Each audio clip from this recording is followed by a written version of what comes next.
Medina में मुसलमानों के बीच कोई मुसलमान जानता ही नहीं है, हम जान गए, और यही तो मौका है। 12 तो हुजूर का शाम हो गई, हुजूर का जस्ते खाकी पड़ा हुआ था। हज़रत उमर फारूक के दिमाग में ये बात थी, उस जमाने से ये बात थी।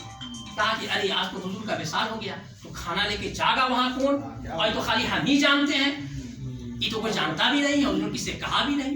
घर से गए, खाना लिए, जा करके झोपड़ी में पहुंचे, और पहुंच करके ऐसी रोटी तोड़ करके मुंह में उनके रख दिया, और रखना तक उनकी चीख निकली कि हाय सिद्दीक भी न रहे। मुंह में जो रखना था रोटी, तो उनकी इतनी जोर की चीख निकली, कहा कि हाय सिद्दीक भी न रहे। तब सैयदना को सिद्दीक ने समझा, हज़रत उमर फारूक ने समझा कि अरे हम भूल कर रहे थे, जो ये समझ रहे थे कि इस राज को हम ही जानते हैं। फौरन पूछा कि आप सिद्दीक को कैसे जानते हैं? कहा कि आपसे पहले भी वो फौरन आए थे और हमको खाना खिला के चले गए, तो आपने हमको पहचाना कैसे इस तारीकी में, अंधेरे में? यहाँ तो चेहरा सूझ नहीं रहा। कहा कि हुजूर का तरीका ये था खिलाने का, हमारे मुंह में दांत नहीं है, मैं बिर्स का, जजाम का, कोढ़ का मरीज हूँ, इसीलिए बस्ती से दूर रखा था हुजूर ने उनको। कोढ़ का मर्ज था, हाथ भी खराब हो गया था, पैर भी खराब हो गया था, किसी काम के लायक नहीं थे, तो झोपड़ी में रख दिया था, तीनों टाइम खाना खिलाते थे ले जाके। तो कैसे खिलाते थे? रोटी तोड़ के पहले अपने मुंह में डालते थे, चबा करके उसको नर्म करते थे, और उसके बाद उनके मुंह में डालते थे। ये तो देखा नहीं था हज़रत उमर फारूक ने। तब उन्होंने कहा कि अभी तो सिद्दीक आए थे, उन्होंने वैसा ही किया कि जैसा हुजूर खिलाते थे, पहले अपने मुंह में डाला, खूब चबा के नरम कर दिया, फिर हमारे मुंह में डाला, तो आसानी से हमने पार कर लिया। आप जो आए तो आपने तोड़ा और सालन में उसको भिगोया और हमारे मुंह पे रख दिया, जबकि हम उसको पार करने के लायक है ही नहीं। वहीं से हज़रत उमर फारूक पलटे तौबा करते हुए कहा कि सिद्दीक से अब मुकाबला मुश्किल है। जिसको हम ये समझ रहे थे कि इस राज से कोई आसरा नहीं है, उस राज को सिद्दीक समझते हैं। ये सैयदना को सिद्दीक की ज़ात गिरामी है, ये सैयदना को सिद्दीक की ज़ात है। हम लोग खुश नसीब हैं कि हम लोगों का सिलसिला सैयदना को सिद्दीक रज़ियल्लाहु अन्हु से जारी है, सिलसिला नक्शबंदिया उन्हीं से जारी है।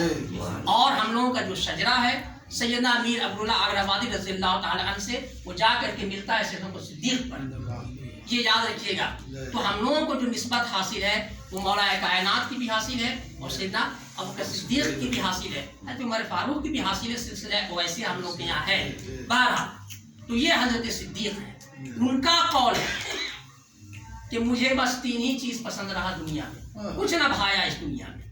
बहुत देखा, बाग बागीचा काना देखा, सब देखा, अरे मगर कुछ पसंद ना आया। पसंद आया तो 3 चीज़, तो क्या? उनको देखना, उनकी बात सुनना, और उन पर सब कुछ निछावर करना। वाकया ये हुआ कि उनके बेटे हज़रत अब्दुर्रहमान बड़े साहबजादे थे। सैयदना को सिद्दीक के बड़े बेटे का नाम अब्दुर्रहमान था।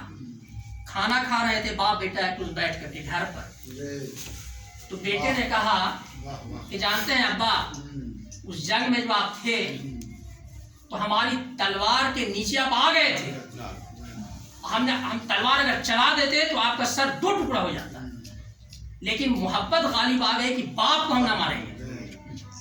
हम बाप को, चूंकि बेटा बाद में मुसलमान हुए और सैयदना को सिद्दीक पहले मुसलमान हो गए थे, तो ये तय गए थे इस्लामी लश्कर से, और वो आए थे अबू सुफियान की तरफ से, काफिरों की तरफ से लड़ने के लिए। बेटा काफिर है, बाप मुसलमान है, जंग हो रही है, तो बेटा कहता है कि आप तो आ गए थे, हमसे तलवार नीचे मारते तो 2 टुकड़ा हो जाता आपका सर, मगर हम खींच लिया तलवार, यानी कि बाप पर हम हाथ नहीं उठा सकते।